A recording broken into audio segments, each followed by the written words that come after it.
How does one decide whether one should or should not have premarital sex?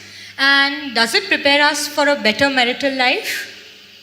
See, different people are made differently. This happened. There was a little turtle, baby turtle. With great difficulty, it climbed up a tree, went and sat on the edge of a branch and jumped, fell flat on the ground. Again, it took another 24 hours for it to slowly climb, get to that branch, again jump, again fell flat. Like this, day after day it was doing. Then there were two birds in the opposite tree, they were sitting there, and among themselves they shook their head and said, "I think it's time we tell him he's adopted."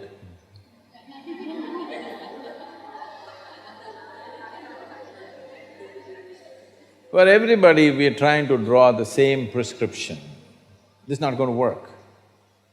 Because I've seen, every day I'm meeting thousands of people, they're poor, their problems on me, all kinds of stuff. What I see is all these people who talked about great amount of freedom, when it comes to their personal lives, after 30, 40 years of marriage, not 2, 3 years, after 30 years of marriage, still what the wife did or the husband did 35 years ago, still point of conflict. Have you seen or no? You have also seen. So when you know this is the state of human mind, you must know what to do and what not to do. It is not a question of morality, it's a question of what kind of life do you want to craft for yourself. It's about that. Is it a morality? Is it that nobody should get into anything or everybody should get into something? There's no such thing. What kind of life are you wanting to craft for yourself?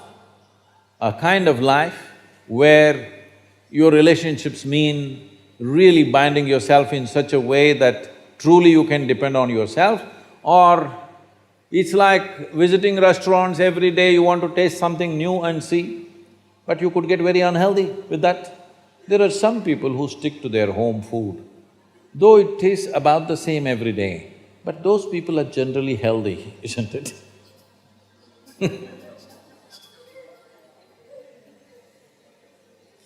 This is not… I'm not trying to teach you a moral class. I'm not a moral class person, but these kind of things are happening in the society. People are trying to draw prescriptions. Everybody must do this, otherwise you're no good, or everybody should not do it, otherwise you're no good. No, that's not the way. There was a time in this culture and in every culture, by the time a girl is 15 or 16, she was married. By the time a boy is 17 or 18, he was married. Now because of our education systems and professional requirements and society has changed, everything has changed.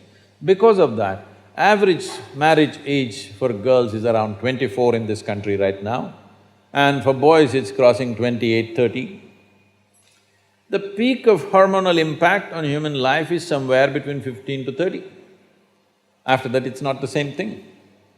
So, this is at least something we must debate. But we should not be hasty to draw a conclusion, this is the way, that is the way. We must give enough awareness to people that they don't get into something compulsively which they regret later. If consciously, if people see that this is the way I want to craft my life, that's up to the individual.